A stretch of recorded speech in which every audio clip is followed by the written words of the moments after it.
I'm a last minute addition to this panel, so forgive me if I'm not as well prepared as I'd like to be.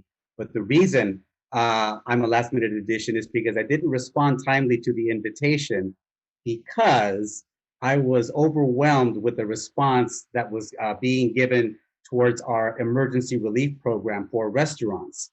You recall last week, the county closed down in-person dining that is outdoors for restaurants and asked us to prop up a program immediately to provide grants to these restaurants.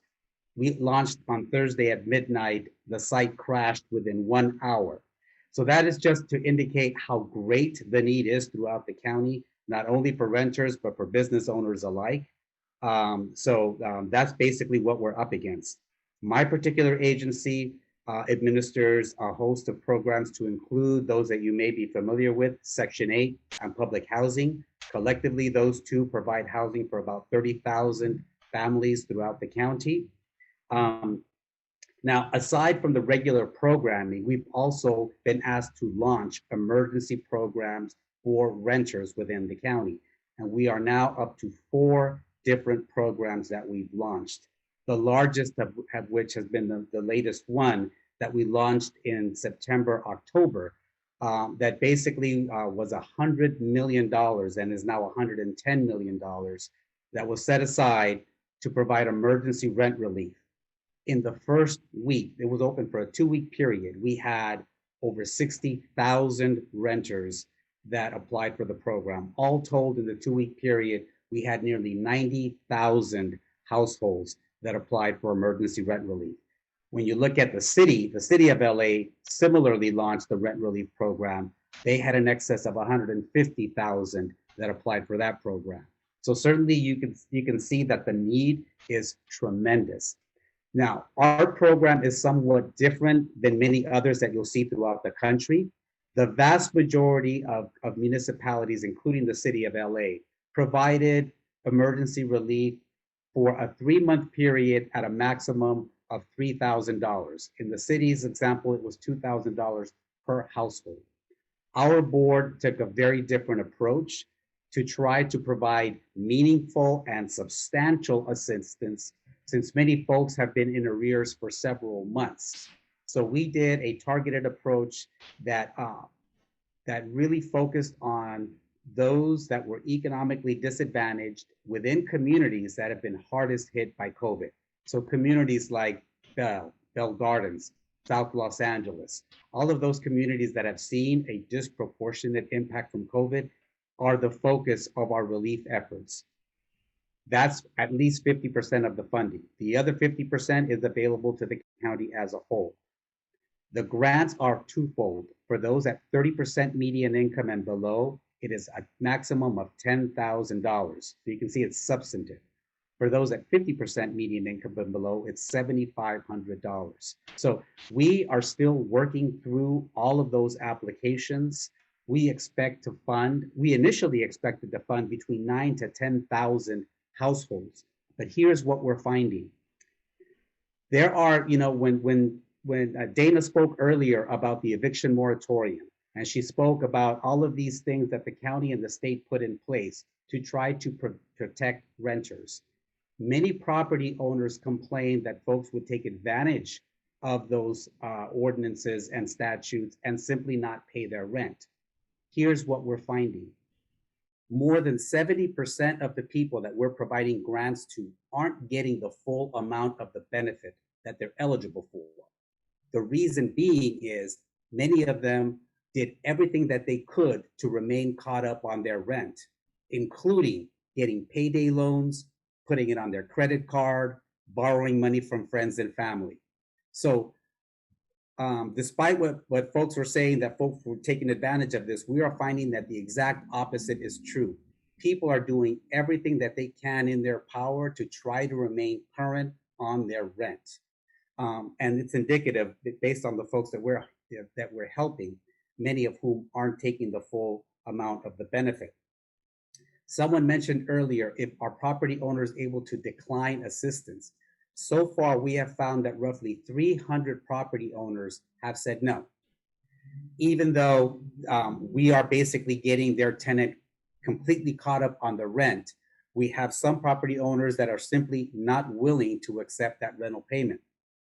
And what we are finding in those instances in that it's because they are unwilling to fill out that W-9, meaning they may not be claiming that rent revenue to the federal government in the first place. We're also finding that we're hearing stories all over the place in terms of folks that were very stably housed for years and are now, finding it next to impossible to get caught up on that rent, even with all the protections in place that allow folks to pay only 25% of their rent and keep protections in place. We know that a household that is making 30% of the median income or less is never going to be able to pay back $8, $9, $10,000 worth of rental arrearages. So this help that the county is providing is really providing a lifeline to those households that we're giving this assistance to. Now, and I'm happy to answer questions about the rent relief program, but in addition to that, there are other things that we're doing to prevent homelessness in general. The county has also launched, in partnership with the state, an effort to purchase a slew of properties throughout the county. We were able to buy 10 hotels and motels throughout the county under Project HomeKey. These are properties that were purchased, negotiated within a 2-month period. The first one is set to launch later this month to provide housing for individuals that were already homeless and were perhaps housed under Project RoomKey. This is going to provide almost 1,000 units of supportive housing. Initially, these 10 properties are going to be used as interim housing, but as we refurbish them and turn them into full-scale studio apartments, they will be used as supportive housing for the county. There are also a host of ordinances that the county has passed, and even the state. Dana alluded to some of those earlier in her presentation, but all of those things work in tandem to actually prevent homelessness. So let's take a look at a couple of them. Source of income protection. I mentioned that we house about 30,000 people under our Section 8 program. Prior to January 1 of this year, it was perfectly legal for a property owner to say, I don't accept Section 8. And in cases where there were property owners with large amounts of properties, they could basically put ads in the paper, no Section 8 accepted at any of our properties. That is now illegal. Source of income protections basically do not allow landlords to discriminate against somebody based on the manner in which they pay their rent. So to give you an example, we have over 700 to 800 families every year who have a Section 8 voucher that are unable to secure a unit. That number has come down substantially, given that it is now illegal to do so. And even with that law and local ordinance in place, you may still see some of those ads. We always reach out to property owners to remind them and to notify them, this is now the law, you can no longer do that. And we work in tandem with DCBA to make sure that that communication gets out there. There are also other things that we're doing. We're providing incentives for property owners.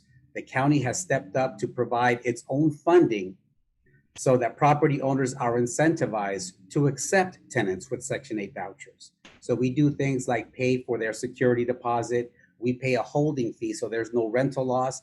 We simply tell the property owner to hold the unit. We'll pay the first month's rent while we refer clients. They're not obligated to accept any of the referrals, but 90% of the folks that we work with actually wind up accepting a Section 8 client. We are also embarking on an anti-displacement and gentrification study to try to identify areas within the county that are most at risk of gentrifying so that we can target our resources to those areas and keep people stably housed. So there's a lot of different programs that we have in place. I just wanted to provide a very brief overview. I think all of these things work in tandem. One of the things that I'm very proud that our board has done is that it has taken homeless prevention as one of the key tools in addressing homelessness in general. So there are a lot of resources being targeted to help people remain in their home so that they don't have to be triaged on an emergency basis on the back end.